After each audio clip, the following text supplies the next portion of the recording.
Joining us live from Istanbul is Richard Javad Heydarian. Well, joining us live now is Richard Javad Heydarian. Of more on this, I'm joined from Canberra by Richard Heydarian. Get more now from Philippines analyst Richard Heydarian.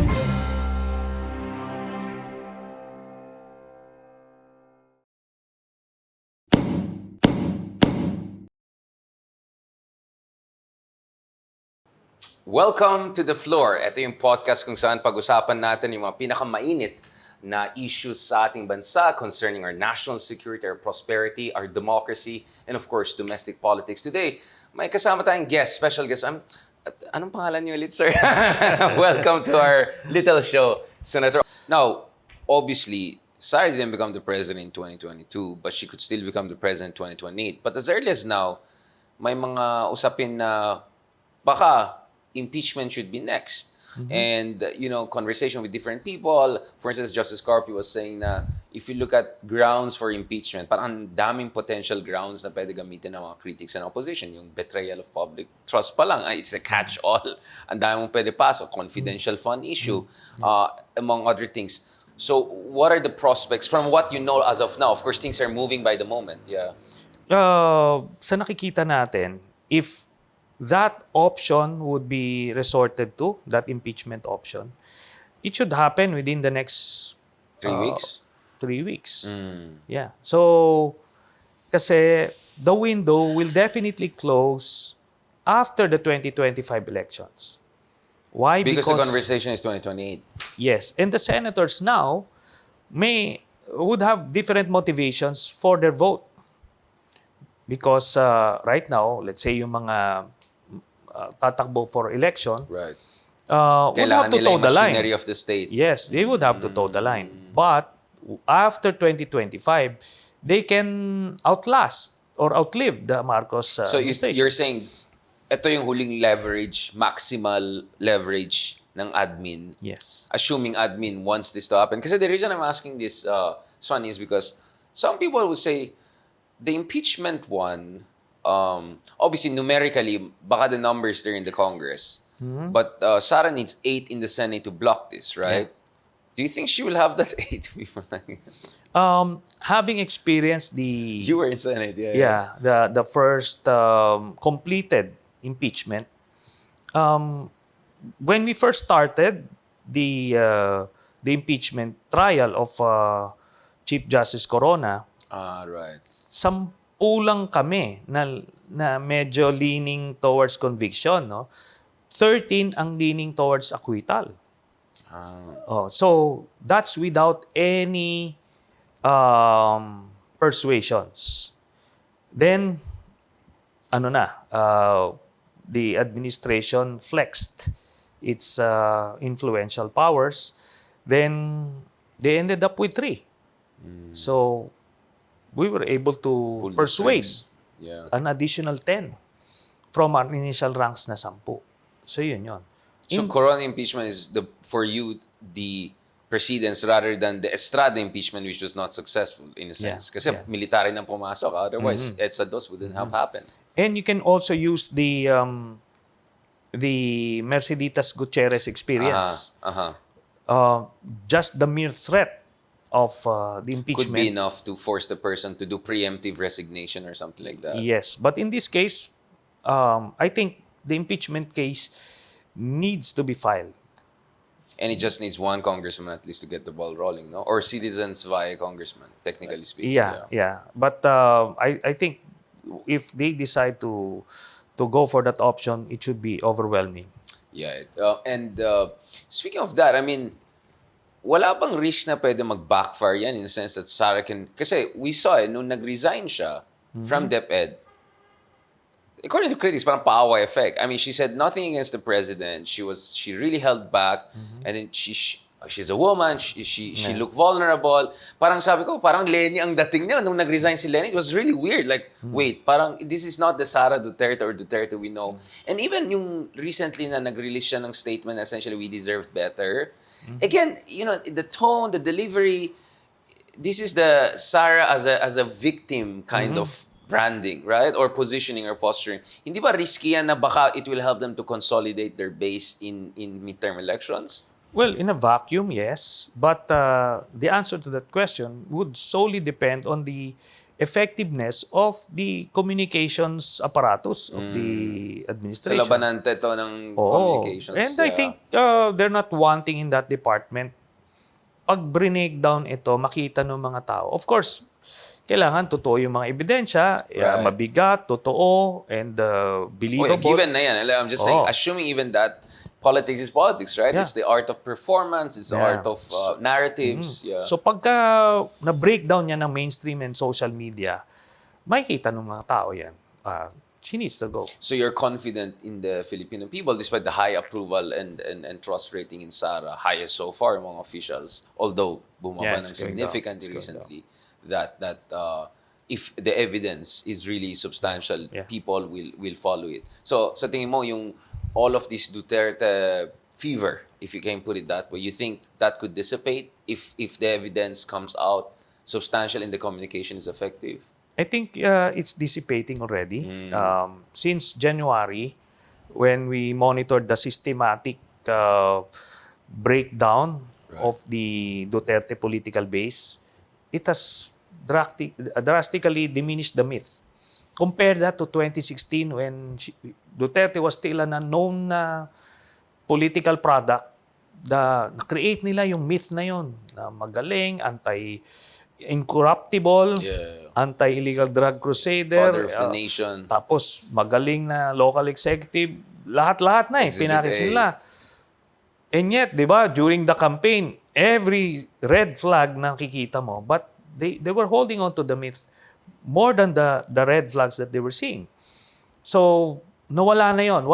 Ang layo na natin from that bad dream. Pero hindi rin kasi sila nag-upgrade. I mean, I was always wondering if nag-innovate sila in terms of their communications. I mean, some people are even asking, sinong comms ni Sara? I mean, sometimes wrong grammar, even like yung mga statements like, sino nagsulat ito, di ba? Like, they didn't bring an ace team eh. And yun nga yung sinasabi natin Shocking, yeah. na they totally lack sophistication. Kasi nga, this is just a gangster o sindikato lang. Yung Can't you bang- hire like competent people to like... But remember yung mga ganyang criminal mafia type families, sila yung boss. Nobody dictates on them. Ganun yung kinalakihan nila. Na tipong the rule of the gun always worked for them. Kaya yun yung initial go-to option to intimidate, badmouth, harass. Including the President of the Republic. I Yeah. mean, Digong attacking President BBM, Baste, just a mayor attacking the President, right and left, paiba-ibang tone. I mean, this has never happened in the Philippine history, So yun right? nga yung sinasabi natin doon sa vlog mo last time. Yeah. Yung one-trick pony. Yun lang eh. Hindi nag-innovate. They're not capable of adapting because it always worked for them for decades. Kaya parang they still believe it's still gonna work. It might, pero sa nakikita natin, nagiging less and less effective siya as the day goes on. Yeah, of course it might, because still, as you said, if they survive Yes, after these elections, things could turn, no? But we see also in the meantime others are rising. Like the Tulfos are doing very well. The two other brothers are vying for top 3. Rafi Tulfo, from what I understand, from at least 2, I think another survey also, at least 3 surveys is at least statistically tied or slightly ahead of Sara. What about that? Na actually, while this attrition warfare, if you can put it that way, is happening, it's giving room for others to rise. Not to mention Riza also from the other side of the political spectrum, no? Yes, I think this political environment that we have now is providing an opening for Right. third and fourth parties to come in. And in the scenario that they resort to the impeachment option and it succeeds, it will break the whole field wide open. So yun yung very Parang House interesting. of Cards, medyo ganun ang dating. And then there's the ICC, which could be the Deus Ex Machina, right? Kasi if indeed it's true na, at the very least, I mean, kung blow notice lang, that means Interpol will just ask for further information lang naman, di ba? But do you think even just blue notice would be enough? That you don't need a red notice, you don't need other kind of more robust notices from the Interpol? For Duterte? For Duterte or Bato, Bato? for that matter, yeah. Or No. mas delikado ba si Bato? Kasi Bato is the Yeah. one who's really panicking now, no? For the two of them, it would really necessitate a Red notice. red notice Hindi. para talagang mai-immobilize sila. And ano yan, I think it can't be stopped. No? Pagka lumabas yung red notice sa Interpol, they can't stop it. They may try to get some reprieve from the Supreme Court through a TRO, but eventually the Supreme Court will say the international agreement with Interpol and the Philippine government is valid.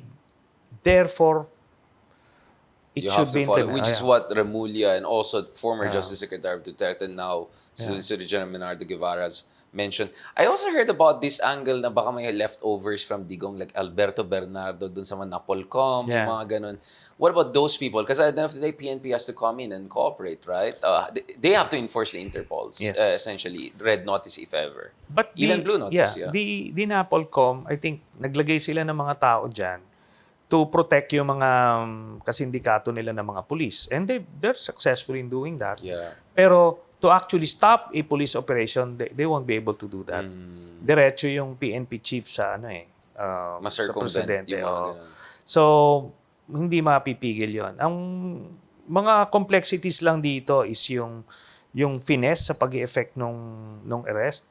But remember, if pagdating nung Interpol Red Notice, tapos sila Bato and the Duterte would file a petition for TRO and the Supreme Court grants it, therefore it's the Supreme Court who actually blocked it, not the President. Right. Okay. Then after deliberations, the President will say the PNP can implement it. Therefore, it's the PNP therefore it's the Supreme Court who gave the green light, not the President. So at least there's, the President would be insulated from the political backlash of whatever. Because, teka, hindi naman ako yung nagpigil dyan. May Supreme plausible Court. deniability, Oo. yeah. Hindi naman ako yung nag-go dyan, it's the Supreme Court. So, Yeah. maganda rin yon for the international community para makita na, everything is being done by the book. So, hindi ito political persecution. Yeah. Especially if you're positioning yourself as a country of rule of law, or at least, champion of UNCLOS and international law. So West Philippines say, yes, of course, iba yung ICC, iba yung UNCLOS. But at the end of the day, it's about being, being a country of rule of law. And then, and yun ang parang basa ko nung nasa Germany ako, like Chancellor Scholz of Germany, who met BBM earlier, sinabi niya na we expect, respect for ICC, etc. So it looks like our allies find it important. So there'll be also potentially constructive international communication, if I can put it that way, no? Do you see a scenario whereby if lalabas, maybe it takes red notice, not a blue notice, Sara will run na lang for mayor to protect parang hunker down strategy?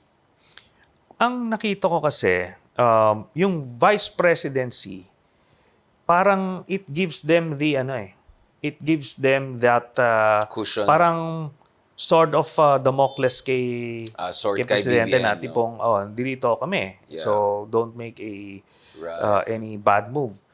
Pag tinanggal kasi nila yan, then fair game na sila talaga. Wala nang protection whatsoever. Right. So as vice president, she can tide over itong political storms na to until let's say 2026, 2027, then they can reflex their political game. Yeah, don't sila underestimate them. Yun Yeah, nga, yeah. I see the So, argument. Yeah. So ano pa rin?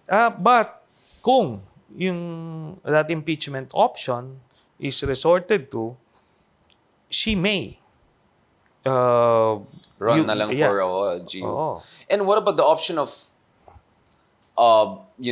admin supporting the Nograles all in? Like, go for them in their own backyard, supposed backyard. I think it goes without saying na gagawin nila yun. Di ba? Kasi it's the perfect scenario for them. Obliterate the political base of your enemy, which is Davao City.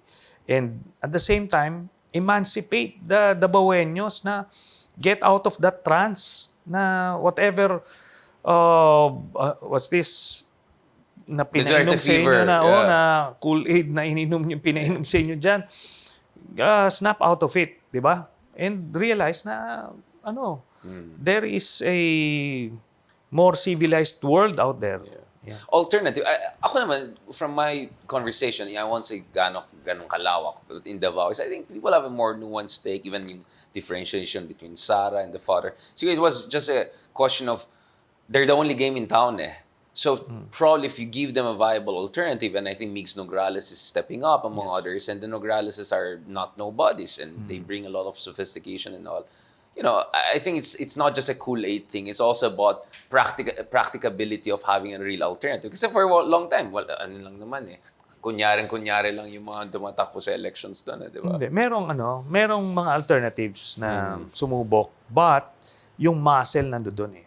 Kaya very critical nung napalitan na yung mga station commanders lahat, everybody's under a microscope, nawala yung muscle. He's still mayor, si Baste, but nawala na yung control nila sa police force na parang personal killing machine nila. Sumasagot na eh, yung mga directors and all of that, diba? So, yun yung nawala sa kanila. And ngayon magiging vulnerable sila kasi part yun nung trance eh, because of the culture of or climate of impunity and fear. Oo. Nga naman, di ba? Bakit ka baka patayin ka. Mahirap, so, nobody can protest. Pero yun, nawala na yun.